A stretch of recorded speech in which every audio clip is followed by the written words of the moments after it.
नमस्कार साथियों, प्रवक्ता कृषि 2011 के पार्ट 11 में आज हम कुछ प्रश्नों को हल करेंगे। प्रश्न नंबर 86, आम को समुद्र तल से कितनी ऊंचाई तक उगाया जा सकता है? तो इसमें कोई भी उत्तर आपका साथियों सही नहीं है।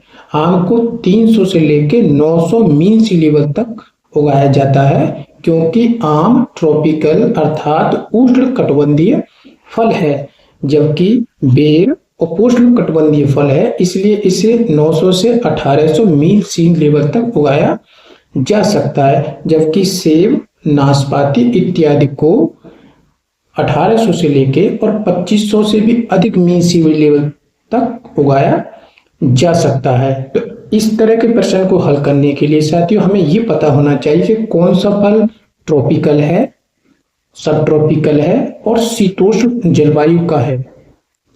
प्रश्न नंबर 87, वैशाली बधु किस सब्जी की एक प्रजाति है? उत्तर सही है साथियों, बहुत ही प्रसिद्ध किस्म है ये भिंडी की। जबकि जो प्याज है उसकी प्रसिद्ध किस्म है जैसे कि पूषा प्रगति, N53, एग्रीफाउंड डार्क रेड और एग्रीफाउंड लाइट रेड। इसमें साथियों N53 और एग्रीफाउंड डार्क रेड जो होती है ये खरीफ सीजन में उगाने के लिए या बोए जाने के लिए प्रसिद्ध किस्म है, जबकि पूषा प्रगति यह रबी तथा खरीफ सीजन में उगाई जाती है। ऐसे ही इसमें कुछ प्रसिद्ध किस्में बैंगन की, जिनका नाम है पूषा भैरव, पंत सम्राट और अन्ना मलाई। जबकि टमाटर की प्रसिद्ध किस्म का क्या नाम है, जैसे पंत बहार और पूषा रूबी। चिली में एक बीमारी लगती है साथियों जिसका नाम है फ्रॉग आई लीफ। ये किसकी बीमारी है? ये नर्सरी में लगने वाली एक प्रमुख बीमारी है।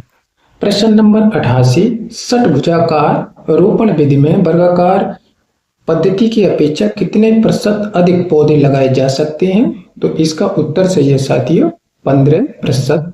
यहाँ पे वर्गाकार की तुलना की गई है सभी विधियों के साथ में। अगर वर्गाकार की तुलना हम षटभुजाकार या पंचभुजाकार के साथ करेंगे, पंचभुजाकार के साथ करेंगे तो कितने प्रतिशत यानी कितने गुना पौधे अधिक लगेंगे?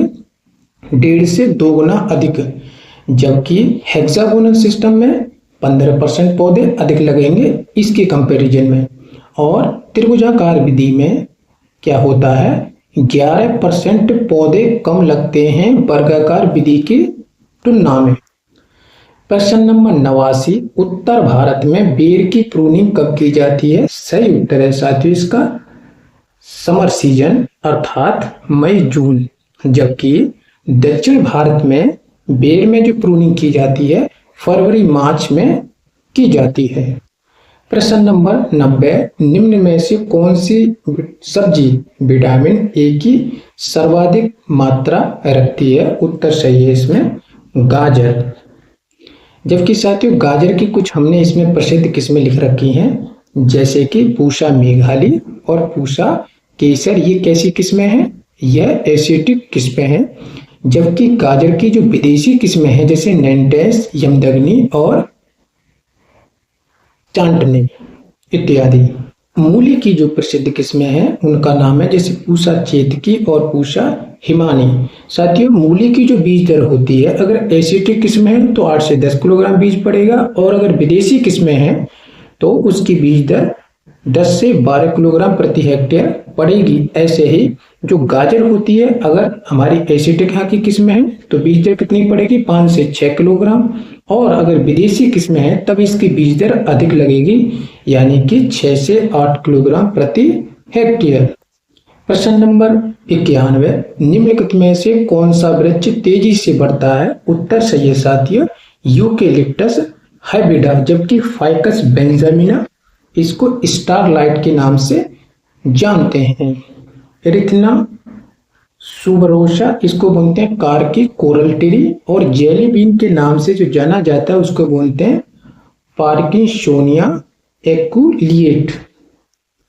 प्रश्न नंबर 92, निम्न पुष्पों से किसको पुष्पाहार बनाने में प्रयुक्त किया जाता है? इस प्रश्न का उत्तर सही है साथियों मिशेलिया चंपा, ये इसका बॉटनिकल नेम है। जबकि पॉलीएल्थिया लॉन्गिफोलिया ये अशोका का बॉटनिकल नेम है, जबकि जो नीला गुलमोहर होता है उसका बॉटनिकल नेम होता है जैकरेंडा मिमोसिफोलिया, जबकि सिंह केसर का जो बॉटनिकल नेम होता है उसको बोलते हैं मिमोसॉप्स इलोंगी। प्रश्न नंबर 93, निम्न में से कौन सफेद पुष्प देता है? तो साथियों इसका उत्तर सही है दिलेनिया इंडिका। इसमें इसको किस नाम से जानते हैं? एलिफेंट एप्पल के नाम से जानते हैं, जबकि बिहोनिया पर्प्यूरिया में कैसे लाइट गुलाबी रंग के पुष्प खिलते हैं। ट्रिकोमा अंडुलाटा ये इसको मानते हैं मारवाडीक के नाम से इसको जाना जाता है, जबकि सीविया पेटेंड्रा इसको किस नाम से जानते हैं? Silk cotton tree. इस पे किस रंग का फूल आएगा? भूरे रंग का।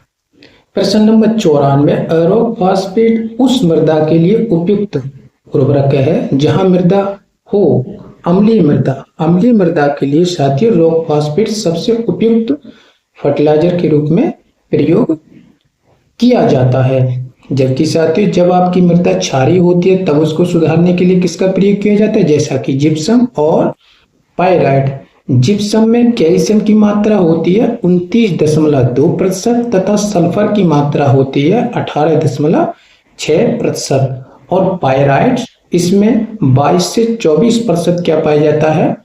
सल्फर पाया जाता है। और रॉक फॉस्फेट में कैल्शियम की मात्रा कितनी होती है? 33% और 20 से 30% इसमें क्या पाया जाता है? P2O5 जिसका औसतन आता है 25%। प्रश्न नंबर 95, पौधों के द्वारा सबसे कम मात्रा में लिए जाने वाला पोषक तत्व है, इसका सही उत्तर है साथियों मॉलिब्डेनम। अगर साथियों इसको और हम समझें कि कितनी मात्रा ली जाती है तो 1 ppm से कम। और ये मोलिब्डेनम क्या करता है? ये नाइट्रोजन को स्तरीकरण करने का काम करता है, जबकि प्राथमिक पोषक तत्व जो होते हैं जिनमें NPK आता है इसमें प्रमुखता से नाइट्रोजन तथा पोटास को पौधा अधिक यानी 1 से 2% तक लेता है। द्वितीय पोषक तत्व में कैल्शियम मैग्नीशियम सल्फर आते हैं जिसमें पौधा सबसे अधिक किसको लेता है? कैल्शियम को लेता है, जबकि जो संरचनात्मक तत्व होते हैं उसमें सबसे ज्यादा कार्बन तथा ऑक्सीजन होता है। ये शुष्क पदार्थ के आधार पर मात्रा इसमें दी गई है, जबकि सूक्ष्म पोषक तत्वों में सबसे ज्यादा पौधा किसको ग्रहण करता है साथियों? क्लोरीन को 0.2 से 2% तक, जबकि कॉपर को 5 से 20 ppm तक लेता है और आयरन को 50 से 250 ppm तक। प्रश्न नंबर 96, तेल उत्पादन के पौधों के लिए सबसे महत्वपूर्ण तत्व है, उत्तर है साथियों इसका सल्फर।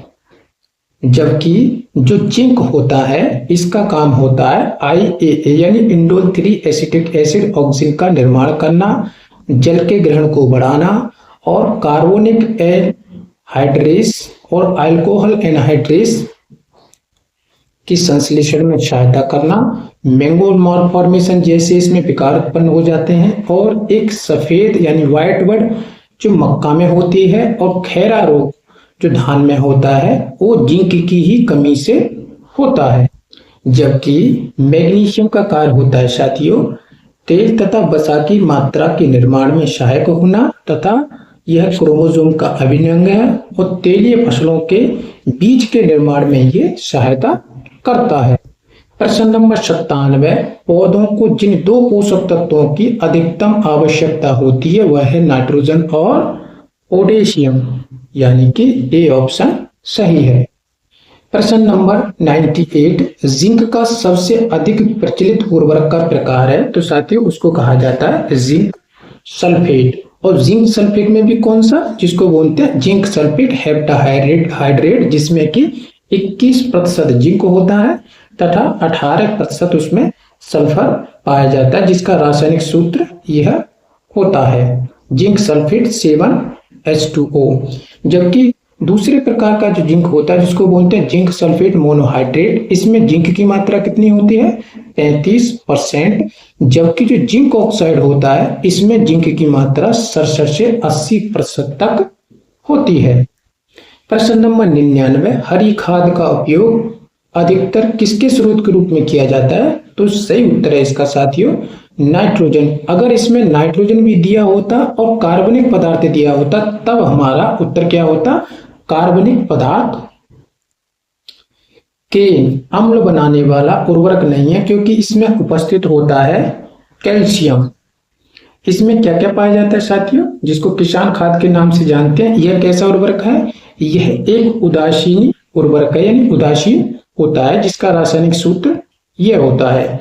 इसमें 26% नाइट्रोजन, 8.1% कैल्शियम तथा 4.5% मैग्नीशियम पाया जाता है। इस वीडियो में इतना ही साथियों, धन्यवाद।